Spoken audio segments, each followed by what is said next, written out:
Thank you. My name is Nicole Meek, and I've been an Air Force spouse for over a decade. Because of the military, we've moved 5 times all over the U.S. and lived in 3 different states in the last 3 years alone. Frequent relocations are not uncommon, but they can be hard for military families. Anyone who's moved across the country or internationally knows how stressful moving can be. Now imagine doing it every few years, often without little notice. You're scrambling to find where to live, transferring medical care, adjusting to new jobs, new duty stations, enrolling children in schools, all without the familiarity of your new community and with limited social support. On top of all of the things you're juggling when the military moves you, voting remains a complicated process to navigate. I don't have the same option that my family and friends have to just walk into their local polling station and cast a ballot on Election Day. As a military voter, I have to plan far in advance, months in advance. Every time I move, I have to re-register through a specific military voter portal. Because I'm not living in my local voting district, I miss out on local media reminders about upcoming elections. And as a military voter, these registration deadlines are often much earlier than the standard registration deadline, so I need to be very proactive. Military ballots are also sent earlier than other ballots, so it's critical that I ensure my information is updated with the county recorder by that date. And if I miss these early deadlines, even by a day, I could lose my chance to vote altogether. Assuming I do all of this correctly, I will get my ballot early, and then I have to return my ballot weeks before Election Day, hoping there are no mail delays and that it arrives in time to be counted. This isn't just inconvenient. It puts military voters at a real disadvantage. So it may come as no surprise that in 2020, the last presidential election for which the Federal Voting Assistance Program, FVAP, has reported data to Congress, military voters were 27% less likely to have voted than their civilian counterparts. According to FVAP, when a military voter tries to vote but is ultimately unsuccessful, the most common reason is because their ballot arrives past the deadline.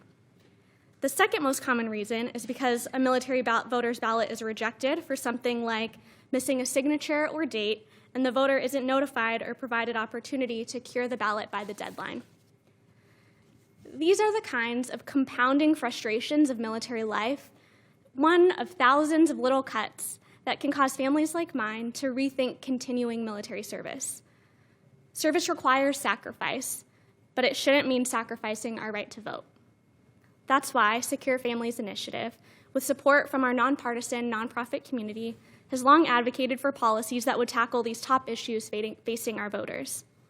In 2023, we consolidated a list of legislative priorities that included 1, enabling ballots that are postmarked by Election Day to arrive at least 7 days after Election Day and still be counted, and 2, ensuring timely ballot rejection notifications and robust curing opportunities for voters. I initially got involved with Secure Families Initiative's nonpartisan educational voting ambassador program for military and overseas voters back in 2020 because it was already too hard for military families to vote. For years, we've been helping military voters navigate a system that is too complicated, inconsistent, and full of barriers. But now, the SAVE Act and the March 25th executive order would threaten to make things significantly worse. If implemented, these policies would disenfranchise countless service members and their families, including families like mine. For example, requiring redundant paperwork would impose burdensome barriers on American military families who are just trying to exercise their constitutional right to vote. Decades of advocacy has resulted in robust laws governing voter registration, identification, and transmission of ballots to voters who are military and overseas citizens.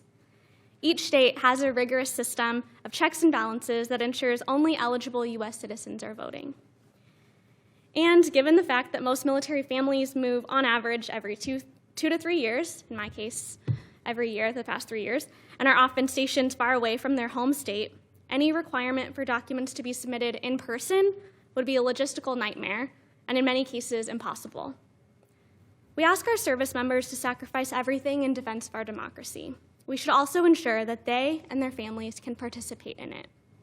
Voting is not a privilege, it's a right, and no one should lose the right to vote because of where their country sends them.